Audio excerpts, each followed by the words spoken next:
আমরা গরুর মাঝে বড় বড় বেঙ্গা মাই গেছে, মাছও জামাই গেছে ভাই গরুর ভিতরে, ভয়ঙ্কর একটা অবস্থা। কিতা করতাম। মাননীয় মেয়র মহোদয়ের কাছে আবেদন করুক আপনারা যে উপসর রোহিঙ্গা ক্যাম্প করতাম, মানুষ টাকার জায়গা নাই, বিশুদ্ধ পানির ব্যবস্থা করতাম, কাউন্সিলর খুব আমরা পানি উনি দিতা, পানির ব্যবস্থা করতাম, আমরা খাইতাম কিলা চলতাম কিলা।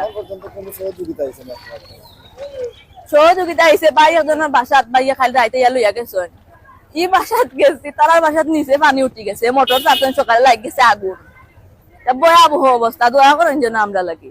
সিটি কর্পোরেশনের উদ্যোগে মেয়রে যদি সুরমা নদীটা খনন করাইতাতে খুব ভালো হইলো না, ইলা বন্যা হইলো না।